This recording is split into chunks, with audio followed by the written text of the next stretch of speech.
How's it going? Good. How are you? Good. Thank you How do so much. you pronounce your name? Taryn. Taryn? Okay. I'm Taliyah. Nice to meet you. Oh my Nice God. to meet you too. So sorry for rescheduling last time and everything. But It worked out. It really did. Because when you sent that, I was like, and then I went and took a nap right afterwards. okay, So it good. did work. Yeah, I was swamped at my other job. I have like worked like this part-time job and I literally knew I couldn't get off in time. I was like, crap, like let me reschedule this and we have more time and whatnot. But no, thank you so much for coming here and just, joining me on here. I just wanna the whole idea of this podcast is just to like, be authentic and let people kind of just share the work that they're doing, especially like creative work and I'm so excited to just learn more about your journey and like your creative experience and what you really do. Thank you so much for having me. This is like the first time I'm doing one of these, so I'm really excited. Yeah, no, thank you. So I just want to dive into this introduction. So this is episode 4 of the Creative Blackprint podcast. I'm with Taliyah Shepherd. They're gonna explain basically their art and what they do, and I'm so excited just to kind of dive in. So if you can give me a little background information, just let me know. I'm just so curious. Yeah, for sure. I'm Talia. I do a bunch of different mediums. I went to school and got my BFA in painting. So I am a painter, in all the painting mediums like watercolor, acrylic, oil. But I also went to school for like creative writing and curatorial studies. So I'm also a curator. I craft events. I run Noir Renaissance. We're actually having an event August 22nd. So that's like my biggest thing is like getting people together, specifically like creatives of color in the New Jersey, New York area, and giving them like a space so that they can be creative. I personally make a lot of art, but that art has always come from a place of like wanting to have people be seen. So I do like collages about where I'm from. I do poetry books about my adventures. Like I try to take things from like life and put it out there, and hopefully the people that see it can relate to it. I love that. Yeah. And what's your latest piece of work that you're doing? Like you dive into that? Yeah. Would love to know. I can grab it. Hold on. Yeah. This is, I did this one.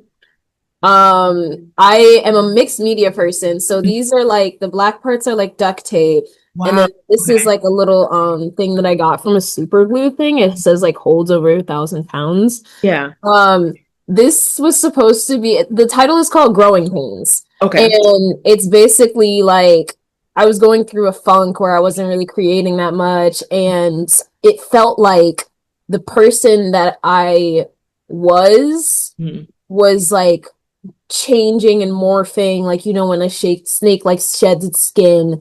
It Yeah. felt like I was turning into this like other person, and basically that I was outgrowing the frame that I put myself in before, because before I was like, oh, I'm just a painter, like I can't really public speak, I can't really do much, and now I'm doing like all these different things, and it was hard. It was very like nerve-wracking, and I had so much anxiety about like what I was doing that it crafted this piece where I was basically like, I'm outgrowing the past version of myself. So she's like, they're like in the frame and like bumping out of things and not Yeah. really like fitting into it. So it was more like coming into myself and trying to like do a transition piece, because I also have this like thing where I try to be very like realistic when I paint, and this is more like my style when I'm trying to be very free and very like energetic with my art. And then I tried to make it like a drawing I would do in my sketchbook just to get back into creating stuff. Yeah, no, that's really cool. Honestly, I like the fact that there's like a backstory to the piece, like kind of like the transitioning, and like I love just hearing how like artists are able to, pull like real life situations or even just things that inspire you all like into your actual work. Like that always is like so fascinating to see like how artists are able to just draw that into like real pieces and whatnot. So did you always know you were into like, curation and art? Or was that something that kind of came through time or was that like you just kind of knew like off rip, like this is what I'm into? It's always funny when people ask me like how I got into art because Yeah. I've always been like an artistic person. But my first like I thought I was gonna be a lawyer. When I first when people were asking me Yeah. about like going to college and stuff, I was like, yeah, I'll go to law school. But then I kept thinking about like being an artist, and my teacher, my art teacher, she actually told me, she's like, you know, there's colleges for art, right? And I said, oh, I didn't know that. And Yeah. so it sort of encouraged me to like apply. I only applied to art schools.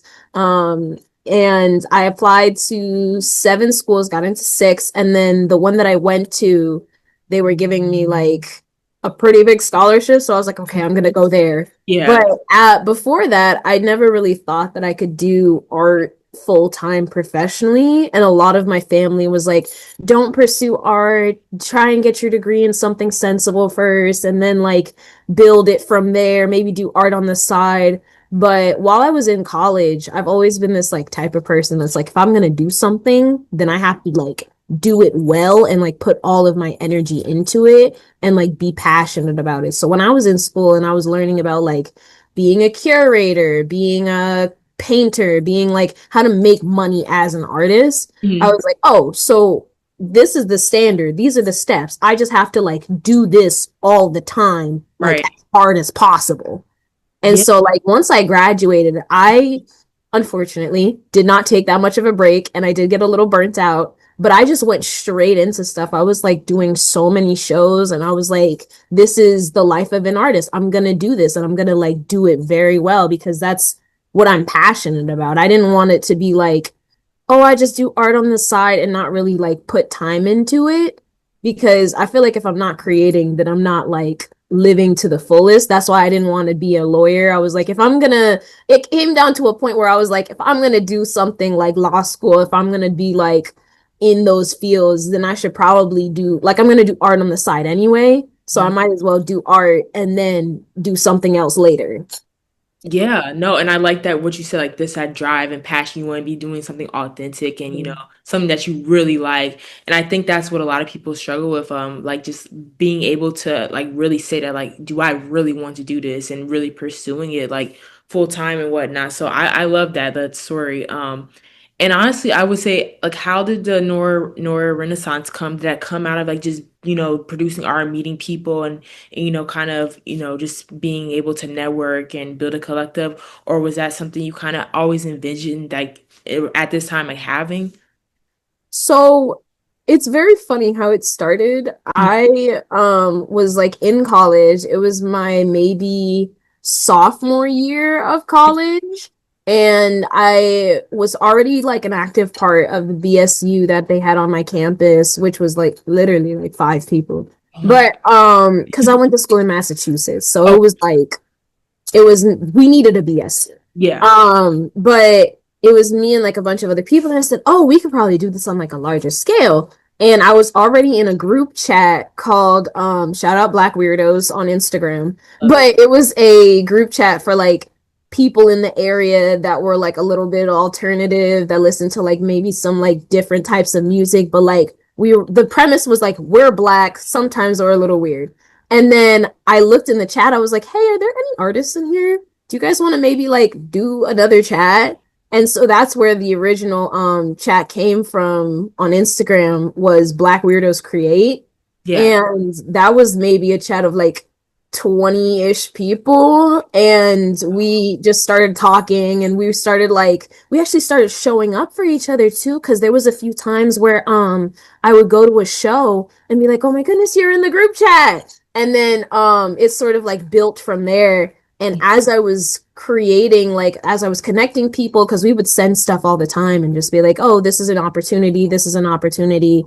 I realized that instead of like sending people to other opportunities, I wanted to be able to create opportunities for us, because at the time I was like in college, coming out of college. I didn't really want to just have like people were talking to me, and I was realizing like going into the art world, like TM, where it's like this big over like giant thing where people are like, this is the art world. It Yeah. was very like there wasn't a lot of space for younger artists. So like coming out of college, you're going from like college into your early 20s into like adulthood. There's not many people that's like gonna like give you that opportunity to sort of express yourself or like give you the space. That was the thing too, is like we were very young. We couldn't really be like, hey, trust us with your space. Yeah.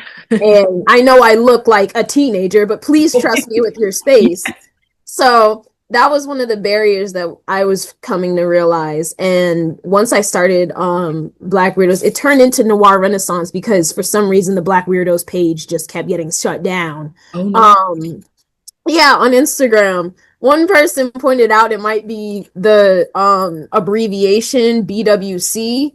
So I Oh, was like, oh, okay. yeah, but But But we did the we changed it to Noir Renaissance because it sort of like resonates more like we are the new up and coming renaissance of artists. It's sort of drawing from like Harlem Renaissance, drawing from like the original Renaissance artists, like this sort of big boom of artists coming out because we have so many like creative avenues for people. And I wanted to be able to like have a place where people could come and like express those without having to worry that they're going to be like censored or silenced or like not have the opportunity. And then also the money thing was a big thing mm, because coming out of school, I was like, I don't have $25 to submit and apply to shows.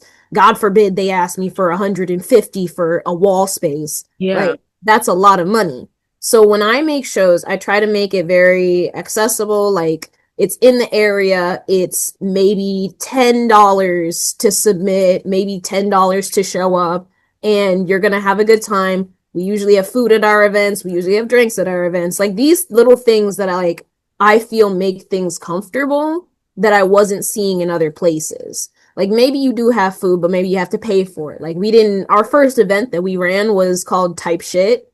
And it was in Brooklyn, in Mm. Bushwick. We had free like food and like little bites, and we had dessert and we had wine and we had, I think people paid maybe $20 to submit, but we also didn't charge if you were a student. Oh, So okay. like yeah, stuff like that where it's like we don't want you to have that roadblock if you're not able to submit.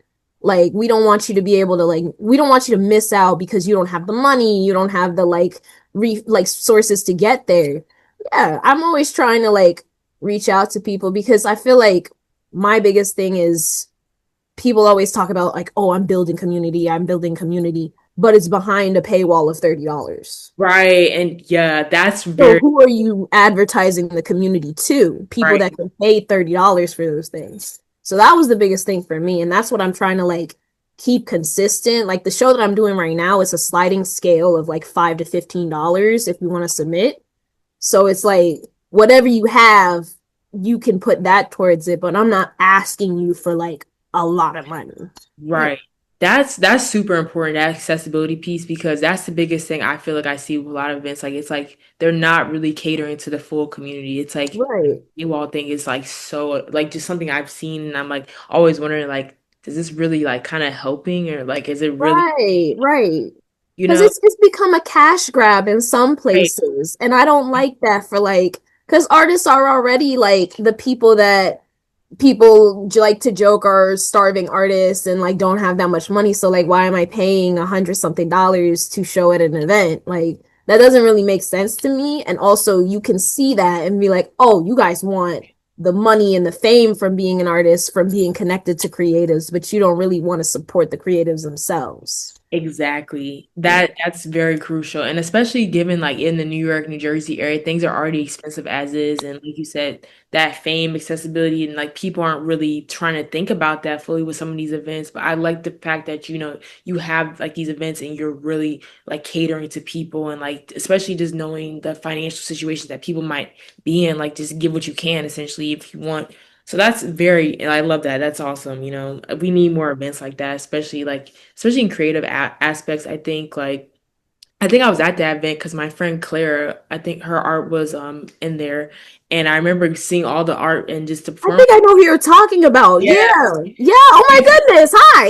Yeah, no, yeah. It was awesome. No, I love the event. Like it was really cool just seeing like people really like just support the like even it's themselves, but even see people support them and just see the different types of art pieces and like different modes and Yeah. I loved it. Yeah. So no, kudos to you, like especially just putting that all Yeah. together. Yeah. That So was the first show that I ever like I curated a show while I was in school, but that was my like curatorial assistantship.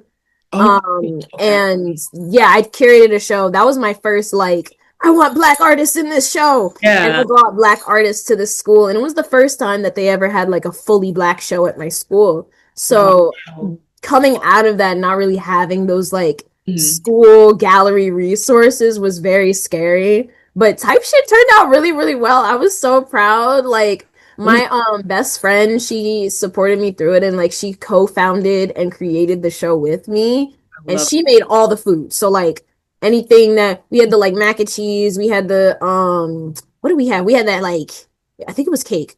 yeah. Yes, we had the cake. She made all of that. And it was nice. I'm so glad you enjoyed that. I liked the diversity that we had in that show. I felt like it was very like spread out with the It was. artists. Like we had crochet, we had like sculptural stuff, we had paintings, we had comic book artists. Like it was fun. Cool. Yeah, no, it was very fun. I think it was jewelry there. Like it was just so Yes, many different yes, that art. was Rocket. Yeah. Yeah, it was very cool. And I honestly, I love even just going over to Brooklyn and going to events like that. I was like, this is like perfect. I was so excited when Clara was like, yeah, please come. My art's there. Like you can see all the different artists. Like, Yes. yeah, like I definitely want I to join. think she's gonna be in this next one coming up. I'm not Oh, cool. sure. Okay. Yes. I Yeah. definitely like sent it out to her and she was like, "Oh my goodness, I'll apply." But I hope she does. No, You that's make art too? Wait. no, I don't actually. I wish I did art. But I'm a lover of art. Like I love anything art related. Like just Loving art is like, and I was talking to my friend about this like recently. Like loving art, I feel like living creatively is like an art in itself. And that's what I was saying, like, because they asked me, they're like, well, what do you like get your inspiration from? I'm like living, honestly. Just like being out and like living creatively and like meeting other creatives. So like loving art and like speaking, like I love talking about art with people. That yeah. gets me so excited. No, it's awesome because again, I just love the fact that people are able to just like create things just literally from the, like it's all from them, like and they're drawing inspiration from like you said, things everywhere. Like everything can inspire art. Like, it could be interpersonal relationships, it could be something you see walking down the street, like it can be an experience you had in the past. Like it's just so many different elements, like even just imagination. So like that's something that's always like kind of like inspired me. And I remember like even in school we would take like we were doing like sculptures one time, I think in middle school, and I just love the fact that we were creating like just random things, like, and it's like everyone had a different idea of like what their sculpture would be, but it was like just kind of cool just to see how you can really create something out of nothing. Yeah. It's like I think also being around other artists, like being inspired by people, around you that are creating art is always just kind of fascinating as well. Would you say like even living like in the New York, New Jersey area, like how does that inspire your art? Like what elements you see that like kind of seep into your art or just in general and other people's art? So I'm a Jersey person, like Yes. born and bred. Like I have maybe at least two generations in Jersey. Okay. Love it. Great Migration came straight to Jersey and like we've been here ever since. So like everything that when I moved to Massachusetts, it was very much a culture shock Yeah. because living my whole life surrounded by every single diversity, every single like ethnicity, race, gender, like it was so jarring to go to Massachusetts and I don't see anyone that looks like me. Yeah. So, and then that's the thing too. It made me get into like friendships and like connections that were just purely about like we're black, but are they the best people to be around? Probably not. Yeah. But coming back to Jersey, it healed my soul. Like I came my first summer last year from Mhm. like graduating, came back to Jersey, started working, started taking the bus again and stuff. That was the biggest thing was like taking the NJ Transit, Oh seeing every yeah. like area. I traveled all up and down North Jersey and just like being around my people, having conversations. Like sometimes you sit at the bus stop and you have a random conversation with someone that's like 75. And Yeah. like that'll inspire you for the rest of the day. Like I have I'm coming out with a series. Oh, I did it last time. My last series was like about black femmes like going out, like basically like having fun, like what is the preparation. It was about yeah. sisterhood really, and like being queer, being black, being like outside. This next series that I'm working on is going to be called Dirty Jersey, Ooh, and it is about like living in New Jersey and like the culture that we have, because we have so many like beautiful inventions, and like we are really like strong in our identities. I feel like the fact that you go turn on the radio, every single song has some kind of Jersey Club beat in the back of it. yep. And before they were like, "Oh, turn that off. We don't want to hear Yeah. that." Now it's everywhere.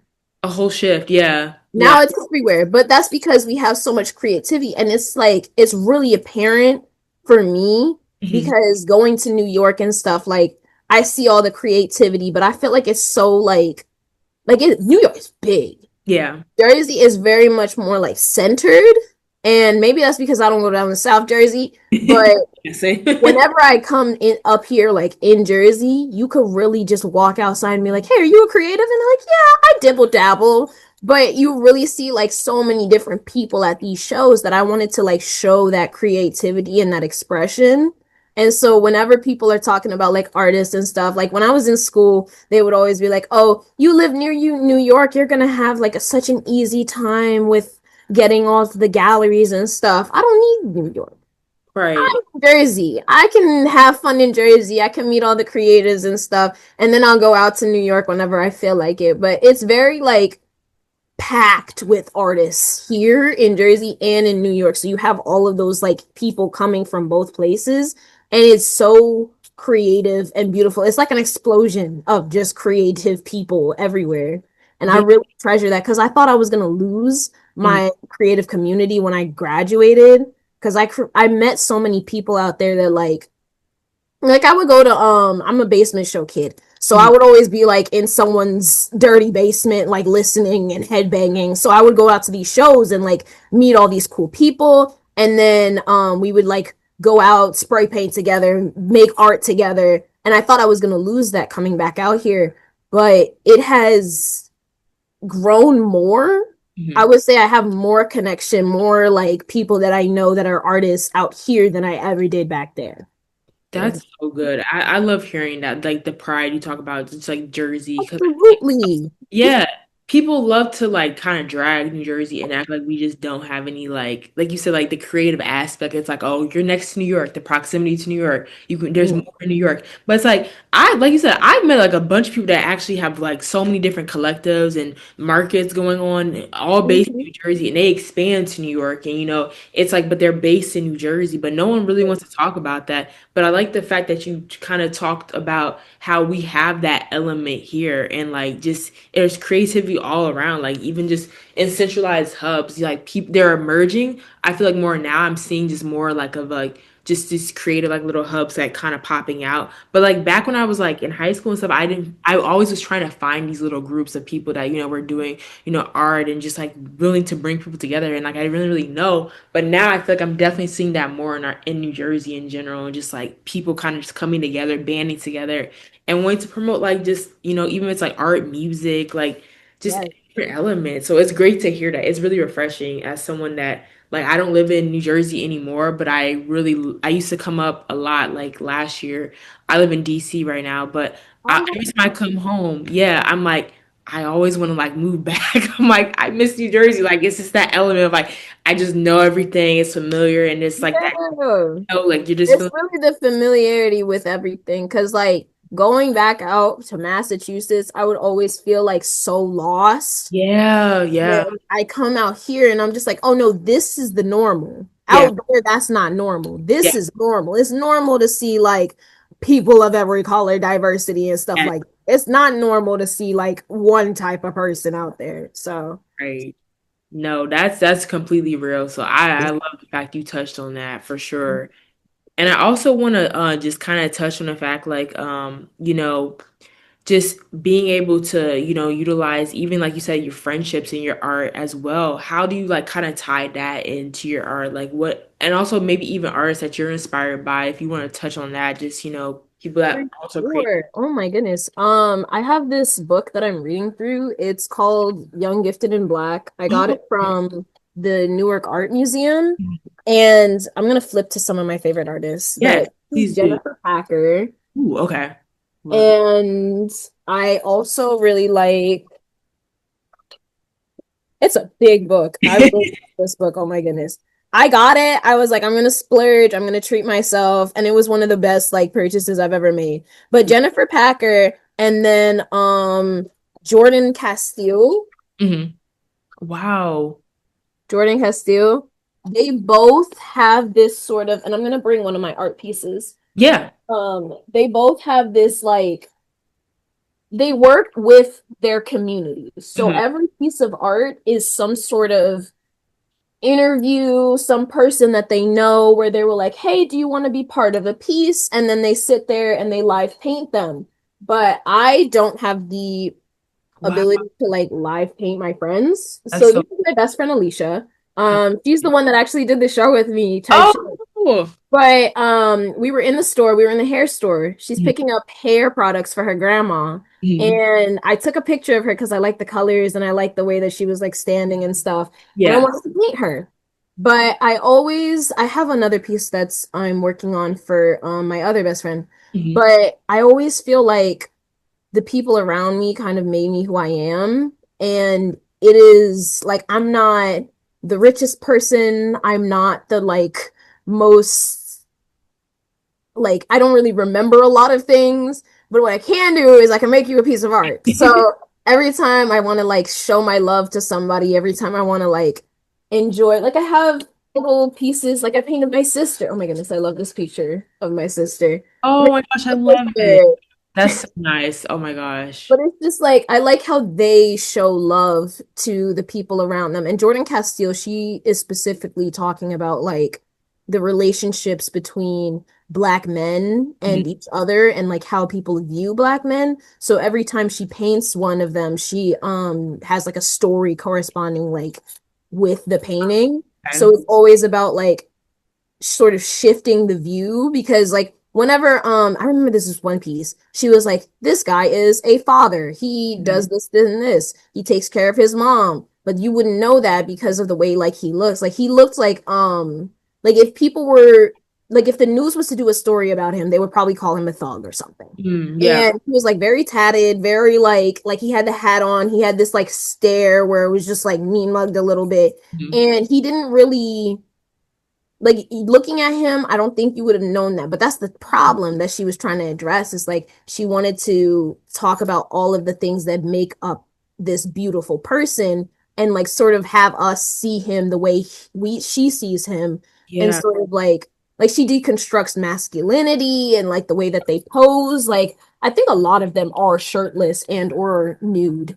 But that's like it's sort of this like other layer where like once you paint somebody, like this is a father that she painted. Oh, Once you paint somebody, then that's like changing how people view right. them and sort of like giving that other layer of like this person is beautiful. This person is now immortalized in this art forever. This is a tribute to this person. I made a canvas for my best friend of 10 years. Mhm. She I hadn't seen her in a while because we were like childhood best friends and we grew up together.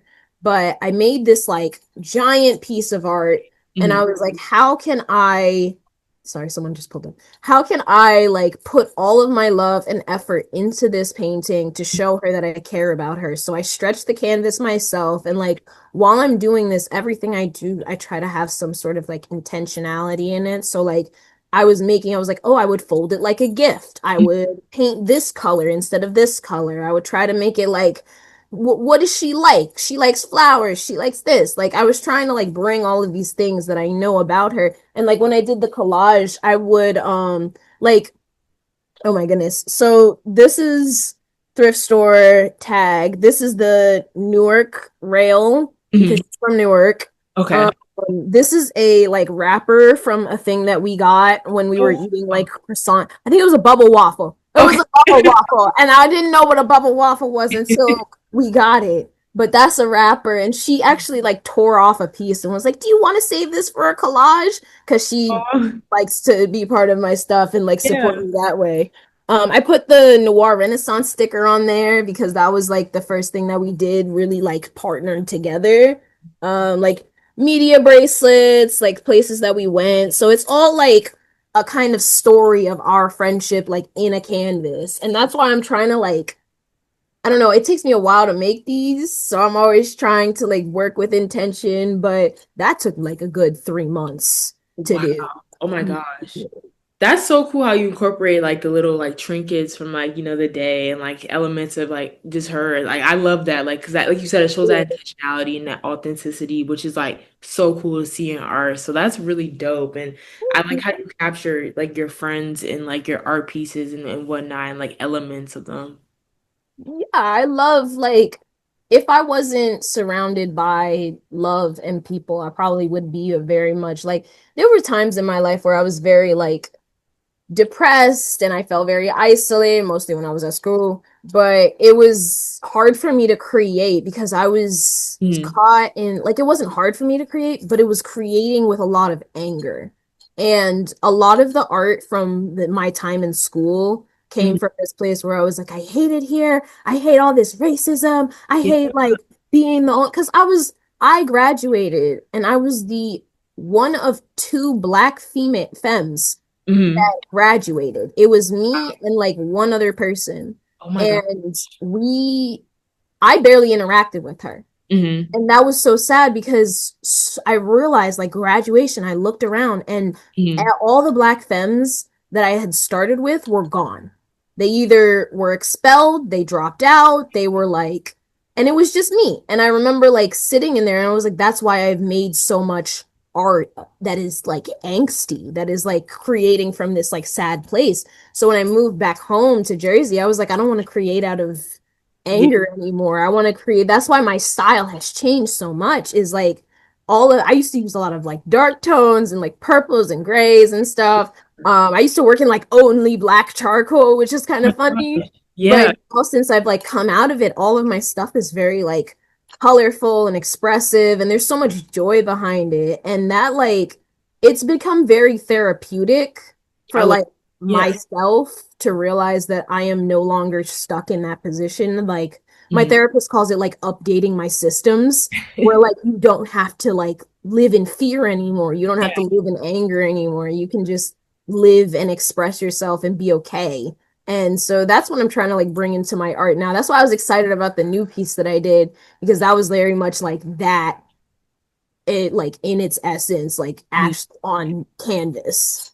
That is so cool. And I like how you touched on the fact like, you could notice a difference in your art being created at a time out of inks. Like that's so interesting how again, that's why I feel like art is so tied into like just even just being a human, like your emotions and like there's so many elements like noticing that difference. Like even probably with like musicians, like the art they're creating, the times of like heartbrokenness or even just Mhm. sadness. Like it's amazing what comes out of that, like in the different like you're seeing like that's really cool just to even touch on that. You want to know something funny? My teacher, he was always like, you Okay. can know how the art students are feeling. Oh, Yeah. he was like, you can always know how the art students are feeling by looking at their art. There was one time, it was Mhm. like junior year, it was final season, and I look around and I didn't believe him for the longest time. I look around, every art student in every class, every like, de I almost said denomination. This is not religion.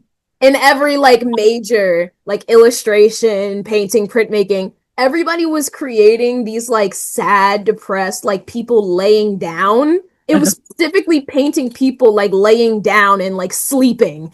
And so he looked at these paintings and he was like, I guess everyone's tired today, huh?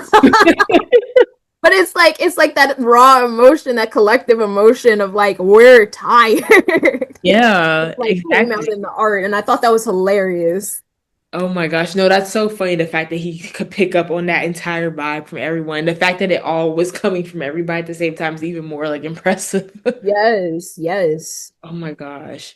Well, also I want to touch also because I know we have like 5 minutes left. I was reading about your fun facts. I saw you had a fish that was like 8 years old and you'd like to watch Gordon Ramsay. Could you talk about that? Because that's kind of cool. Like just the fact your fish like I don't know. I've never heard that, but I want to know about it. Curious.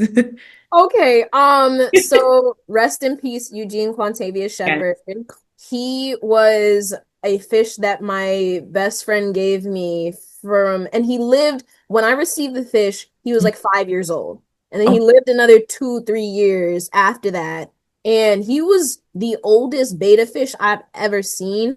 And he was so attentive. Like, I wow. found, like, I would put him on my desk, and for the longest time, I was just like, here, fish, eat, like, whatever because I didn't know how to take care of a fish. We had always like killed them, like they would always die.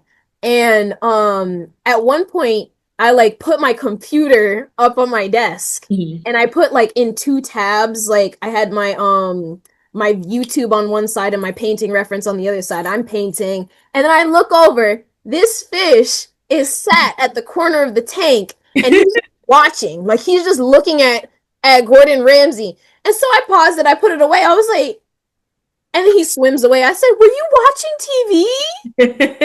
And so from then on, like I remember I put on like Sister Sister. I put on he really like responded to Gordon Ramsay. He Wow. only like we that's the reason I only watched like Definitely. Gordon Ramsay for like a good 2 years because we watched Hotel Hell, we watched Kitchen Nightmares, we watched Hell's Kitchen. Yeah. We we watched all of that together and each time I swear like he would just watch like at the corner of the tank and that's also how I knew he was dying at one point because he was Oh, like not really interested and he was kind of like sat at the bottom and I said, oh baby, right. like he was goofy. He would put his head in his little volcano. Or, oh my goodness, whenever you came home from not seeing him for a while, he would get happy. He would start swimming around like, oh my God, you're back. I Like, love that. that was my baby. That was really my baby. And I'm so glad that like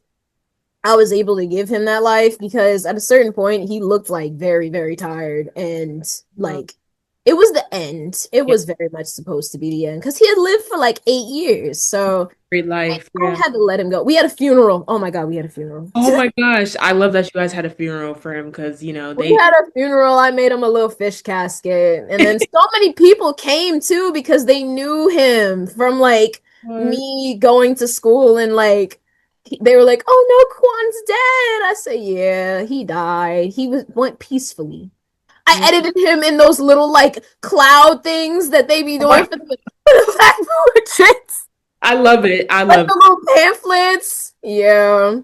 Oh my gosh. Well, that is probably like the most interesting fun fact I've gotten on this show. Like, I'll be honest, I was like, that is so cool. I have to talk about that because I love the fact that he had a great funeral procession, excuse me, and he lived a great life. But the Gordon Ramsay, I was like, that is so cool to me. I don't know. I've It's never heard that. so funny. I didn't know they could be that responsive. Yeah. You see Oh, fish and you're just like, oh, he's gonna swim around in a bowl. No. oh my gosh. Yeah. No. Well, thank you so much for joining me on this episode. Thank I'm so sorry, you. but thank you for like, just being so open and, telling me more about your work. And I love learning about you and just I'm so intrigued and I just definitely want to come to one of your events, the next one that you're Thank having, because you. this was so cool. So thank you.